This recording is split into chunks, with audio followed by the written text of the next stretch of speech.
Hello everybody, and welcome to another installment of Big Bingy's Theory. Today I will be taking a look at Iron Man 3 and Pain and Gain. I'll get started with Pain and Gain first, since that was the film I was supposed to see last week, but Lords of Salem came around, so I changed my mind on that. So, Pain and Gain. I'll just say this, I'm not a big Michael Bay fan. Most of the films I've seen from him, especially from the Transformers series, it's not been good. And I really don't like the guy. I think he can be a douchebag at some points, and I think he just doesn't give a shit about the fan base that he pisses off with Transformers, and especially with Ninja Turtles. Really? Megan Fox is April O'Neil? Really? I'm getting off topic. Back to Pain and Gain. I have to say, and this might surprise you, especially with what I just talked about, this could be the best Michael Bay film to date. I'm not exaggerating on this. This could be his best work to date because it so fits him. It fits into the America stereotype that the guy always seems to have a hankering with. It deals with the dumb comedy that he has with some of his films.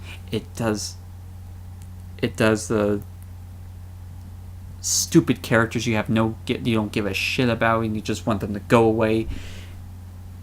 It works. This film is for Michael Bay, and I'm really surprised I'm actually saying that. Get into reasons why. But first, the plot. The plot deals with Daniel Lugo, played by Mark Wahlberg, who is a guy that loves fitness. He believes in fitness and he loves America. And he works at a gym. He makes a decent amount of money. I think he's the assistant manager at that place. And, he has a pretty good life so far.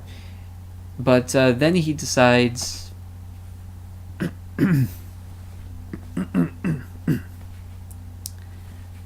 I want more.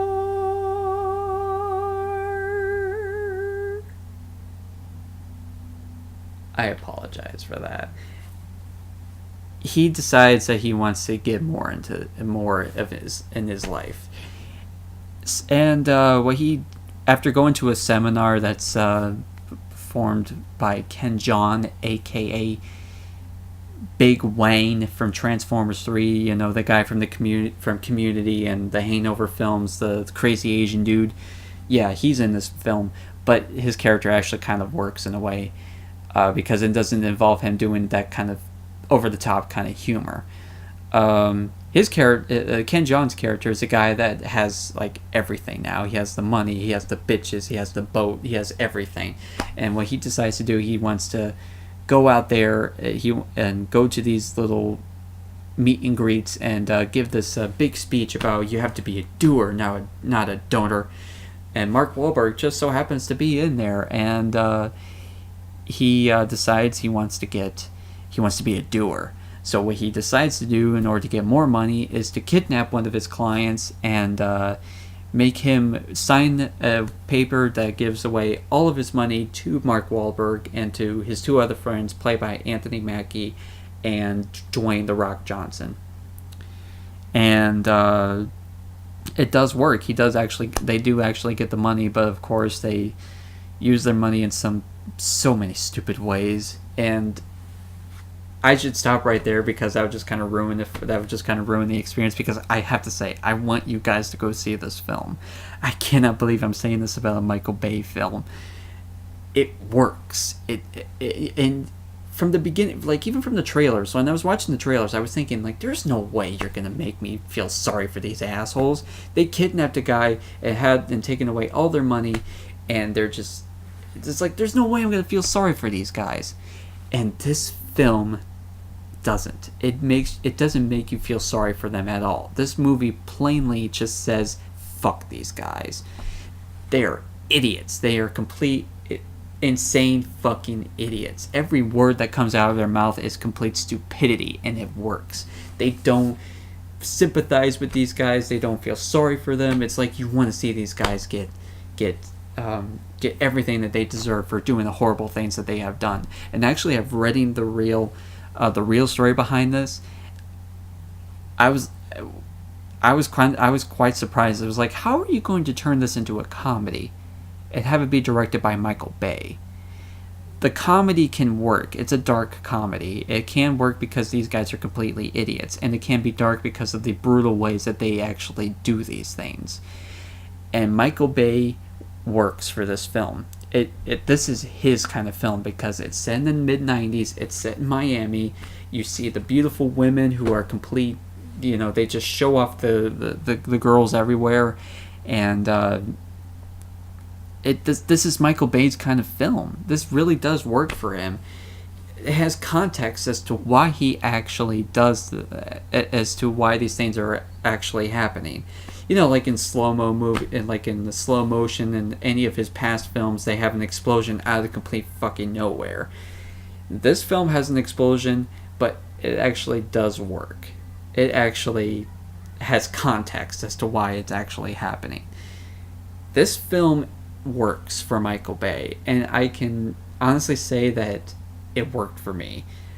I can say that this film was not that bad. It was a decent dark comedy that I've quite surprised that came from Michael Bay, and just shows how much he can be a good director if he wanted to. But with the shit that he's done before, I don't see that happening in the future, especially with Transformers 4 and the Ninja Turtles movie on the way.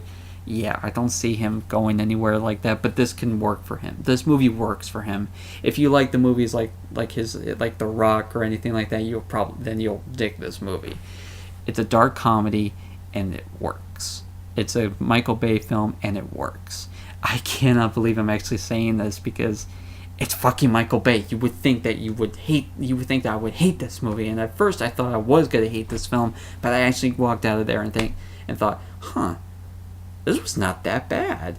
So this movie may not work for everybody. I'm sure there's gonna be some people who are gonna watch this and think, this is stupid. This movie sucked, and that's fine. That's fine if you do. I'm not expecting everybody to start liking this film because I did, but I have to say, just give it a watch. Just give it a watch just for the pure insanity that it is. It works. It's a decent Michael Bay flick that you're probably not going to get for a couple of more years until then he decides to do something else that's more edgy than this. Honestly, I can't really think of anything else that's edgy. And the fact that this is based on a true story is unbelievable because when you're watching this, you're thinking this could not be based on a true story. This really can't be. It's too fucking outrageous. But no, the movie plainly says that this is unfortunately a true story, not once but twice. Even there's one part where they're trying to get rid of the evidence, and what they decide to do is to burn away stuff. I'm not going to say what it is because it gets pretty sadistic with this. But when that's happening, you see this little this little text on the screen at the bottom, but it freeze frames and goes to this little text at the bottom and says, "This is still a true story." It just makes you think, oh yeah, this is based on a true story. Oh man, I cannot believe this actually happened. And you won't believe that it actually happened. But it is. It's a really true story. It's a brutal story, and I can see that why they wanted to make this a comedy, because this is like a comedy that's just nothing but a big fucking middle finger to the people that have done this.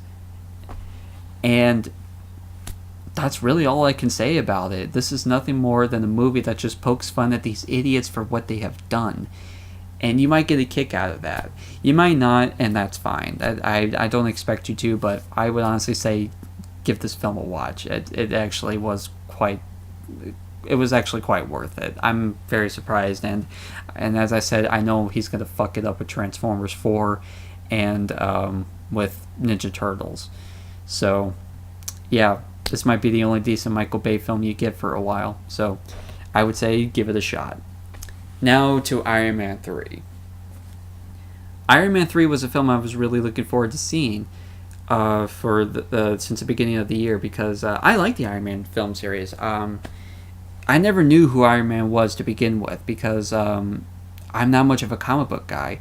I never grew up with them. I've only grew up with like two heroes at the time, and it was Batman with the Batman animated series and Spider-Man with the Fox Kids animated show on Saturday mornings. So I had no idea who Iron Man was until I actually saw the first movie, and it made me like the character, because it's a guy that is a billionaire playboy, but when he actually sees what he's created as complete weapons of mass destruction, that's used by not just the military but also the terrorists, he changes his way of life and he wants to do the right thing, and I like that, and that got me into his character. With Iron Man 2, I wasn't really impressed with it. I thought the whole daddy issue thing that was a plot line throughout the movie was kind of weak. I thought that Whiplash was a bit of a weak character, even though he was played awesomely by Mickey Rourke, and it just felt very rushed. It was a very rushed film.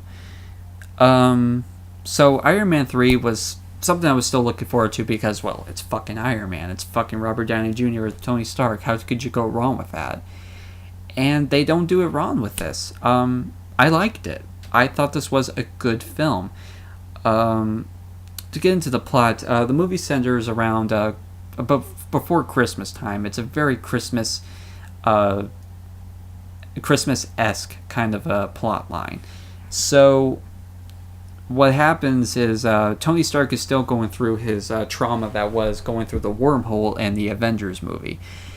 He's actually getting anxiety attacks. He's getting post-traumatic stress. He's not getting a lot of sleep, and when he does get sleep, he gets a lot of nightmares. And I like that. I like the fact that they're actually showing that through the things that he went through in the Avengers, that he's traumatized by what he has seen, and that brings a real human element to it, and I like that.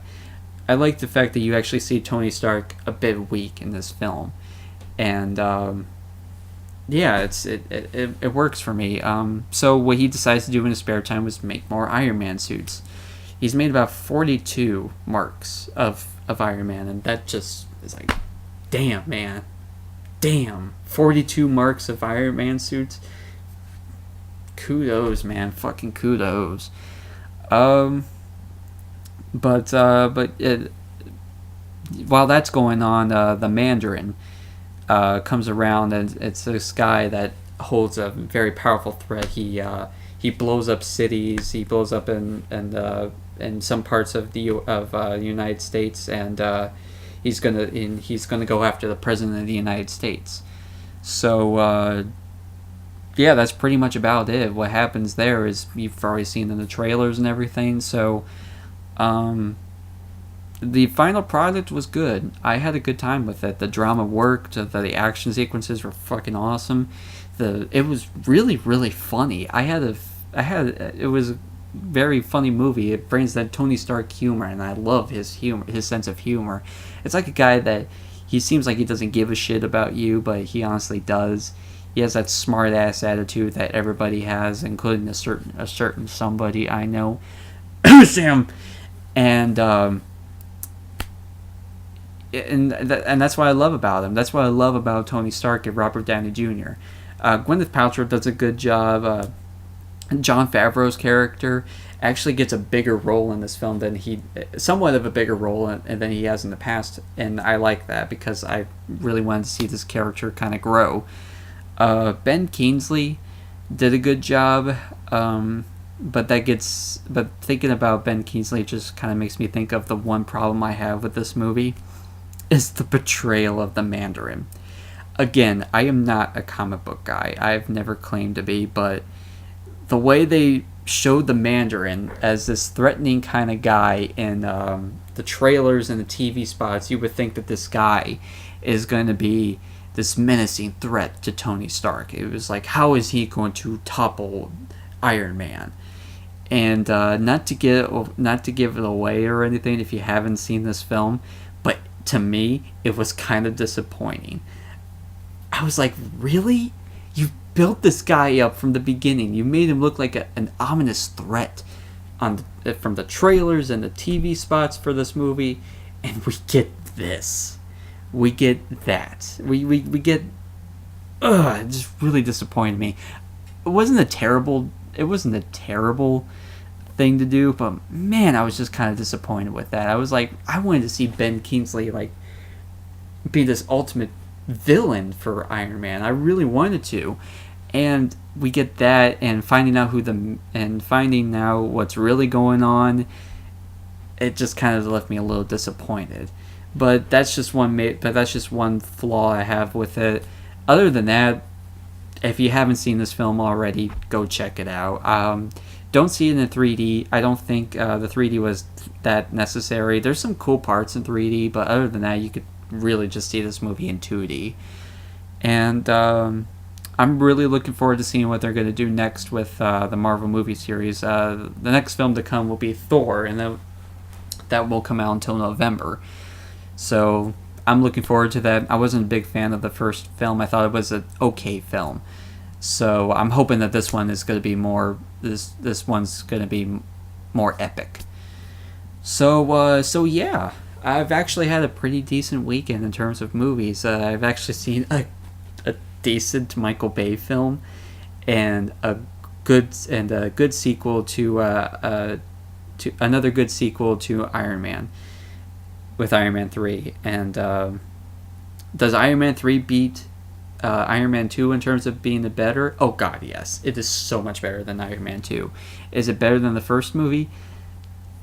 Maybe, depending on how you look at it. I would say it's a close second. It's a close second place for Iron Man 3 to be better than the first movie. So yeah, if you haven't seen any of these films, I would recommend you actually check them out, especially Pain and Gain, because that really surprised me how much I actually thought this was not a bad film. It's probably the best Michael Bay film we're going to get in a while, so you might as well see it and enjoy it for what it is, because we're going to be ready for the shit pile that is Transformers 4 and Teenage Mutant Ninja Turtles with Megan Fox as April O'Neil. Yeah, that just makes me sad thinking about it. So, other than that, go check these movies out. Next week, it will be The Great Gatsby. That's going to be an interesting watch. So, yeah, I'll be back for that. So, until next time, guys, this is Big Bingy, signing out.